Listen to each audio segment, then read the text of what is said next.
साग ओदा हब।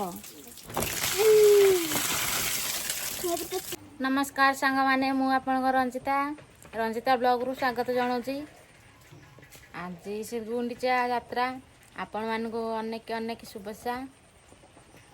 चला देखेदेवी आम गुहाल केमती आम गुहाल पूरा पानी पशिकी पूरा कादुआ हो जाइए। ताको मु सफा करनी सफा करी पानी जमिक अच्छी पूरा आम गुहाल पानी जमा होगी।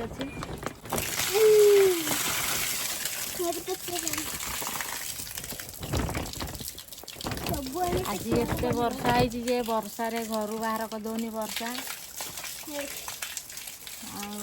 पदा को जाई होनी। आज सब काम दाम बंद।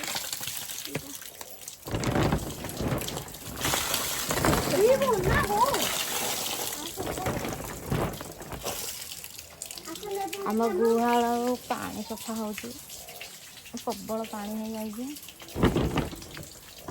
एथर के बांस पकई भाई आज में छिड़ी जाइछ।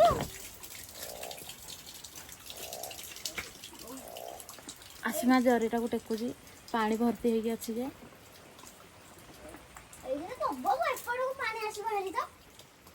टेकी दे आसुहारे मुझे सफा करदेवी। साग ओदा हब आउ थे ये करदे आउ थे ये करदे जाऊ हारी कर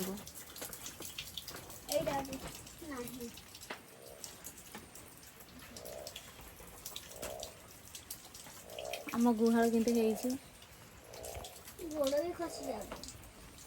गाई फिटी गला गोठ को पलैला बर्तमान आउ गुहाल सफा करमु।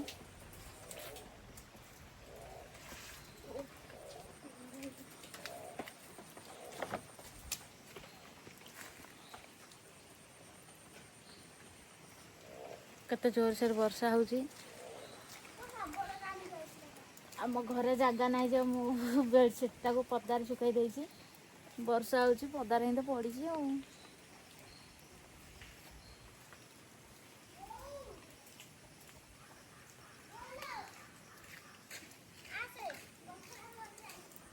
आसमा कौन देखा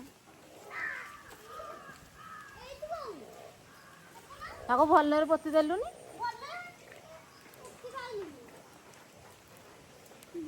बहुत गात कर शाबल आनिक पोती देवा सबल आनिक आसीबी थाउ आउ टिके पोती देवा एटा ने पोकर जी थाउ ना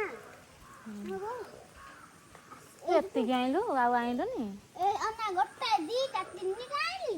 आसीमा फूल गछ नगेबा को बहुत प्रिय हेति मंदार गछ गुरा आनिक नगेइची हेले ता मंदार गछ उपुड़ी जाइची। देखंतु ए जेटा फूलटा फुटी दिया तार गोटे फूल फुटीला ए जे फूल गछ उराइची एउरा को फूल गछ लगाइथिली जे मडिची स्कूल रू आनथिली फूल फुटी आम पाइखिना हमर भांगी जाइची।